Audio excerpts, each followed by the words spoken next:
You should be grateful to me for marrying into this family and giving birth to an heir. Asking for more is just too greedy. Even though she lives with us and is a stay-at-home wife, she is treated like a guest, with everything done for her. Our son's wife hasn't changed, even after having children. Then my husband had a serious accident and passed away, but her behavior has been troubling. She will learn what happens when you do something that you couldn't face a daylight for. I'm Teresa, just an ordinary housewife. I had been with my husband, Sam, for about 50 years since we got married, but I recently said goodbye to him, and I haven't had much of an appetite since. I still feel like he might open that door and come in with a smile. I loved my husband, and we had just promised to live long and happy lives together. But that promise was broken so quickly. And it happened for a reason that I just can't accept. Sometimes, I still wonder if there was something I could have done. I love my husband so much now, but I used to be a career woman. When I was young, I loved working, and felt that I could live on my own even as a woman.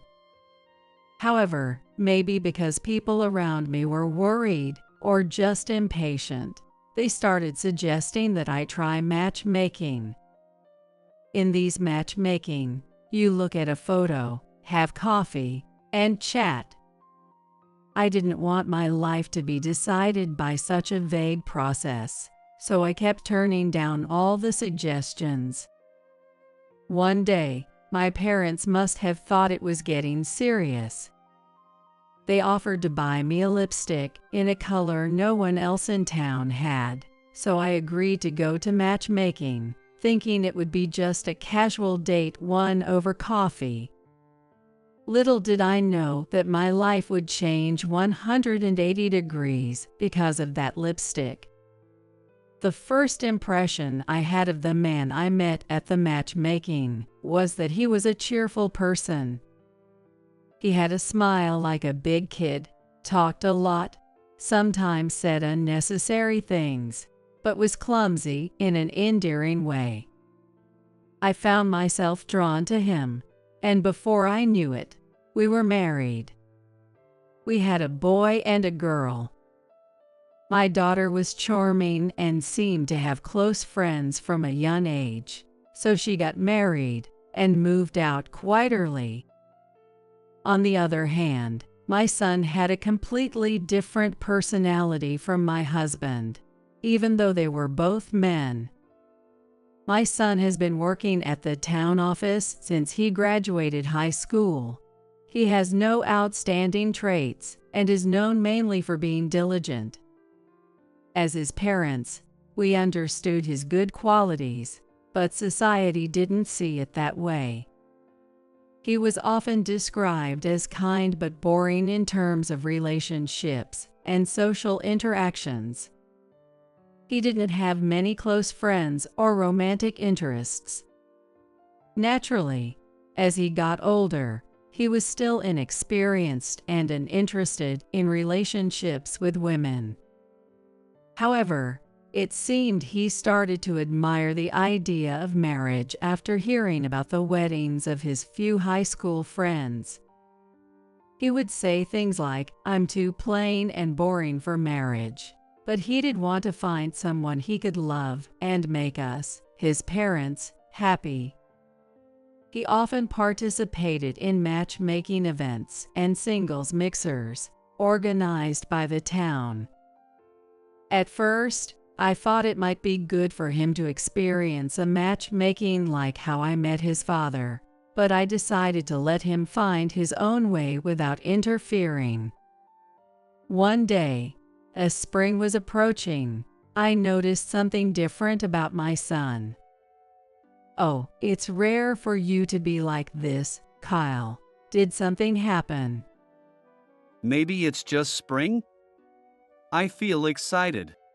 He started paying attention to the colors of his clothes. and reading catalogs for women's brands. At first, he tried to brush it off, but as his mother, I could tell.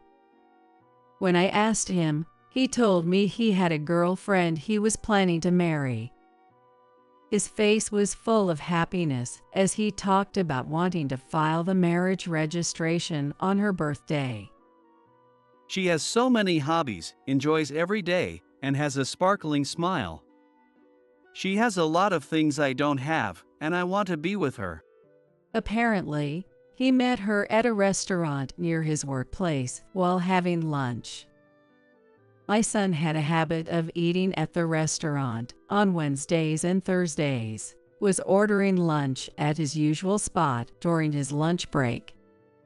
One day, she happened to be nearby and struck up a conversation with him, and it took off from there. I didn't know everyday things could be so fun. If it was just home and work, I wouldn't have realized it. Oh, Kyle, I'm so happy you found someone like that. Can you introduce her to me? Of course. Can I bring her over this Sunday? We were planning to go to a cafe, but I'll talk to her. She wants to meet you too, so it should be fine. I was curious about the woman who had charmed my serious son so much, but I didn't get to meet her on the promised day. Mom, I'm sorry. Actually, the day before yesterday, she told me she might be late because she had to go to her fave. Since I didn't hear from her after that, I assumed everything was okay. If she might be late, it can't be helped. It's not your fault, Kyle. You can introduce her another time. As I stood beside my apologetic son, I had a bad feeling. Meeting someone for the first time, especially if they're considering marriage, means that for her, my husband and I would become her in-laws. Generally speaking, it's unlikely for someone to suddenly break a promise without any notice. In the end, I only met her after they had submitted their marriage registration and were officially married. This is Anna, the girlfriend I told you about and now my wife. Nice to meet you. The woman my son married, Anna, had a plain face with no makeup, wore a sweatshirt and jeans, and spoke in a small, mumbled voice. I was shocked because my son had described her as a vibrant person with many hobbies, which was very different from what I expected. As she talked with my son and me, she kept looking into her planner and writing something down. I caught a glimpse of her planner, which was filled with colorful pens, and terms like Polaroid photo meeting, fan event, and offline meeting. I had no idea what these words meant. Apparently, she had been living at home and working at a corner store, but she planned to quit her job and become a full-time housewife after getting married. I found it hard to believe that someone who was planning to be a full-time housewife would have such a packed schedule every day. Personally, it's a bit hard to imagine. While talking with my son and me, she kept glancing at the clock and mumbling to herself. In 30 minutes, the live stream starts. What should I do? Hurry up. Anna, is there something you need to do after this? No, it's nothing. She seemed frustrated and irritable, clearly hoping we would wrap things up quickly.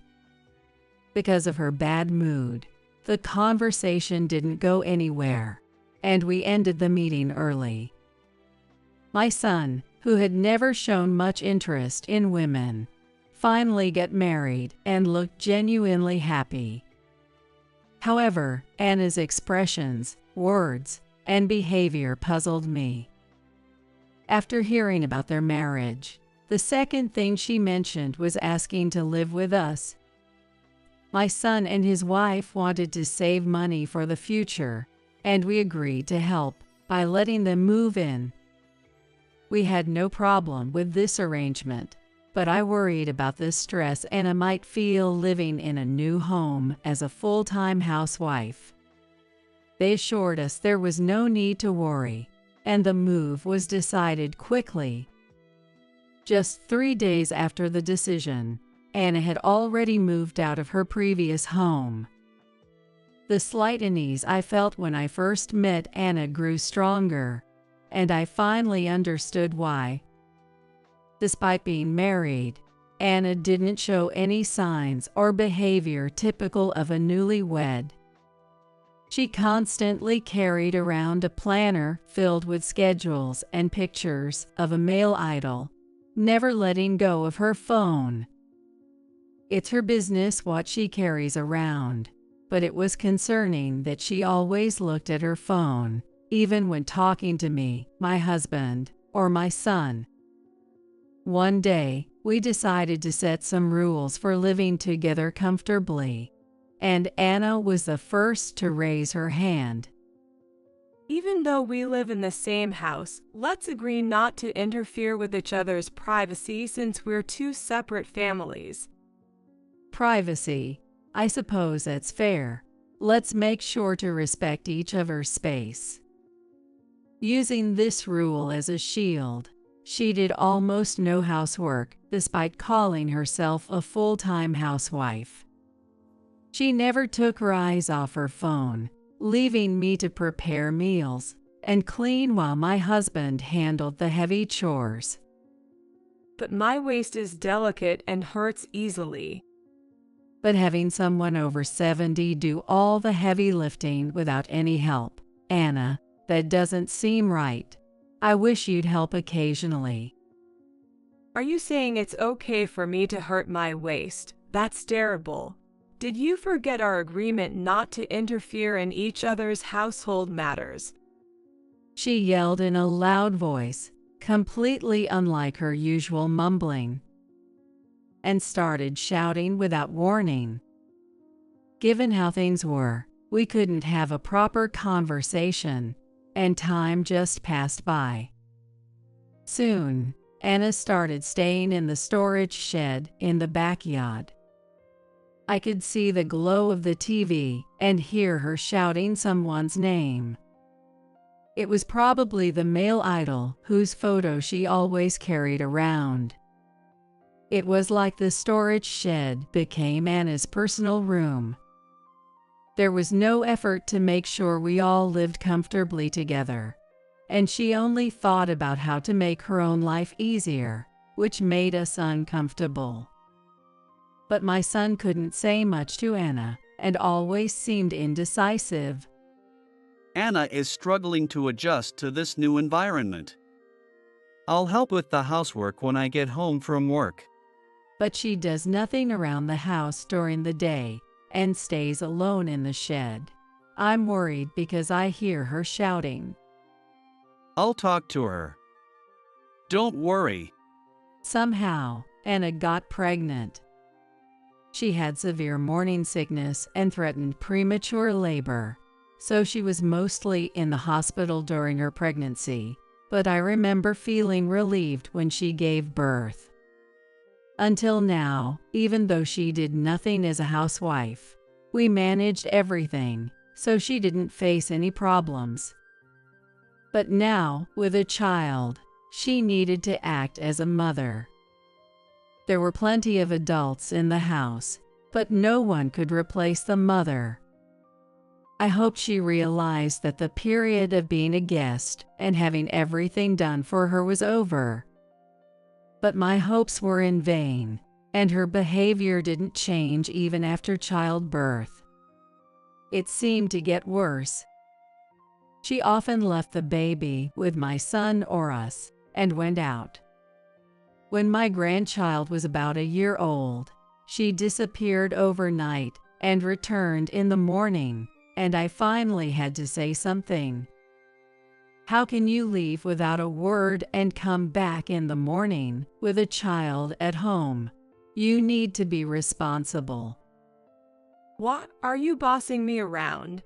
I married into this family and gave birth to an heir. I get that you should be grateful, but demanding this and that is too much. She said that while still relying on us. It's too rural here to travel easily. I want to save taxi money for goods, so drive me.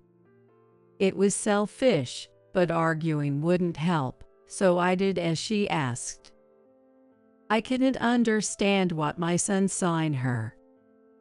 While I was feeling stressed and distrustful of Anna, something happened. One day, I had a town meeting and asked my husband to take care of things at home while I'm gone. Anna seemed to be in the shed as usual, so I called out to her from outside and left. When I came back after the meeting, I found my husband collapsed at the bottom of the stairs. He couldn't move and seemed to be in pain. As I panicked, Anna came out of the next room. Sam, hang in there. I can't believe this happened while I was at home. I've already called an ambulance, so hold on. Anna seemed surprised, but she quickly took charge. Sam, the ambulance is here. I'll ride with you. Teresa, you stay here. It was such a remarkable act for someone who usually stayed in the shed and spoke harshly to us.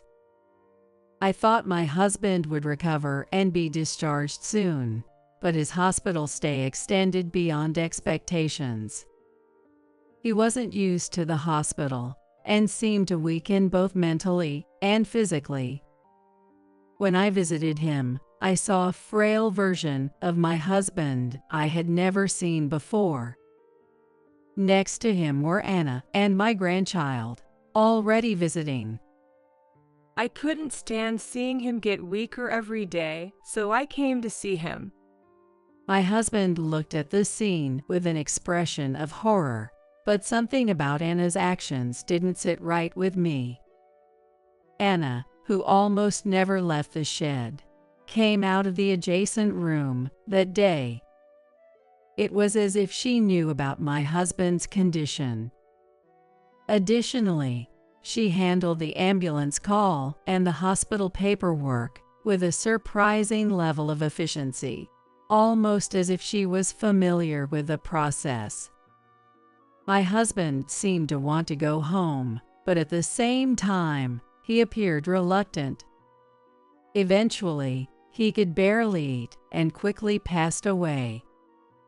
With his injury and sudden death, there were many things to worry about, but I had no time to dwell on them. I was more shocked than I had imagined and couldn't function properly. Teresa, don't be too sad. Let my husband and me handle the funeral. Okay, I'm not feeling well, so please take care of it. Since my husband's injury, Anna had become unexpectedly reliable. She no longer seemed like the person who kept her distance from the family. Anna efficiently coordinated with the funeral home and planned everything. Unlike my husband, who worked outside, I spent a lot of time at home and relied on Sam for everything. Let me repay him this last time. Anna said this while tearing up, but my grandchild started fidgeting and ran off as if escaping something. He ran so fast that I lost sight of him. On the day of the funeral, my son and his family attended.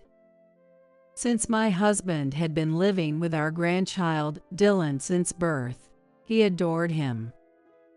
Dylan also loved his grandfather dearly. At 5 years old, he probably understood the concept of a funeral and that he wouldn't see his beloved grandfather again. However, my grandchild seemed unusually restless. Perhaps Anna didn't want to scold him in front of so many people, fearing it would draw attention. She gently hugged him from behind. Come on, Dylan, say your last goodbye to Grandpa. It's not the last. Don't touch me. You're scaring me. My usually calm grandchild suddenly started to act out violently. The commotion was so unusual that everyone noticed and started murmuring. Dylan shouted loudly, trying to be heard over the noise. Grandpa says Mommy pushed him down the stairs. My 5-year-old grandchild pointed at the portrait of my husband and declared this. Everyone was shocked and started speculating. Anna looked down for a moment but quickly raised her head and responded firmly. He has been watching too much anime lately and says things like this. I'm sorry, it's my fault for not educating him properly. I'll talk to him later. With that, the murmuring subsided. But then, Dylan ran out of the funeral hall. A few people went after him but soon returned, having lost track of him. Despite the incident, the funeral proceeded as planned. The final step was the closing of the coffin. As people placed flowers inside and said their final goodbyes, Dylan came running back with scissors. He stopped the person who was about to nail the coffin shut and tried to retrieve a fanny pack my husband was wearing inside the coffin. Dad, get Grandpa's pouch from his waist. He was frantically trying to cut the belt of the fanny pack with scissors while shouting. But Anna gently tried to calm him down. You know, Grandpa always wore this pouch because it was important to him. He wants to take it to heaven. Mom, you're a liar. He didn't say that. Dad, help me quickly. Sensing that there was a reason behind his usually quiet child's behavior, my son rushed to the coffin and helped remove the fanny pack. Anna, who had been standing there doing nothing, reached out for the pouch as soon as it was off. No, don't touch that pouch. Anna's attempt to grab the pouch seemed too eager and unnatural. My son, having his own suspicions from her past behavior, brushed Anna's hand away and handed the pouch to Dylan. Dylan, what's in this pouch? Why are you so insistent? Grandpa tells me to help him. Dylan quickly emptied the pouch right there, ignoring Anna's loud scolding. Stop it, you're making Grandpa sad. Do you want to ruin the funeral? Grandpa tells me to do this. Don't get in my way. Ignoring Anna's voice, Dylan methodically opened every pocket. The last pocket he reached for was a hidden one that I didn't even know existed. Inside was a slightly larger pen. Dylan took the pen and ran to the person with the computer near the funeral room. Open this cap and connect it to that machine. Naturally, I didn't know about this pen, and neither should Dylan. Moreover, since my son and his wife rarely used a computer at home, Dylan shouldn't know how to use one. But given his confident actions, I couldn't help but believe in some mysterious force. What we thought was a pen was actually a voice recorder, and we could hear a clear recording of Anna and my husband struggling. Hurry up and die, old geezer. Just leave the money and go away. As long as you're gone, he'll be the head of the family, so you're in the way. It was clearly Anna's voice, filled with vile curses. We also heard the sound of my husband falling. Anna, how could you? Why would you do this? It wasn't me, I don't know anything. Teresa, you saw me taking care of Sam when he was injured, in the hospital, and during the funeral. Do you still think it's me? Poor Dylan shouldn't have to see his mom being blamed. Anna continued to claim her innocence, acting like a devoted daughter-in-law. Her performance was infuriating. As I pondered how to confront her, Dylan suddenly spoke. I know what you did. I saw you put oil on the stairs while I was at daycare and heard you say you wanted to get rid of Grandpa. Stop making up stories. If you don't, the boogeyman will come for you. Anne initially used her son as a shield, but his words made her attitude change drastically. Grandpa told me to run away because I'm next. Mom, stay away from me. Dylan grabbed a paper and pen and started writing. Even though he was only 5, he wrote quickly and confidently. When we looked at the paper, my son and I were shocked. In my husband's handwriting, it read, "If anything happens to Dylan, I will curse you. Be prepared." Stop it, please stop. I had no other choice. Rejected by her own child and cornered, Anna finally confessed everything. "Why did you do this? What did you want so badly that you'd hurt someone?" I wanted to help Sean more. Sean was everything to me. I was momentarily surprised by the man's name, but then remembered it was the name of a popular idol. As the story unfolded, it became clear that it all started with her desire to spend more money on her favorite idol. I'd do anything for Sean. I realized I could make more money if I married someone wealthy. So, you approached me and wanted to marry me not because you loved me, but for Sean?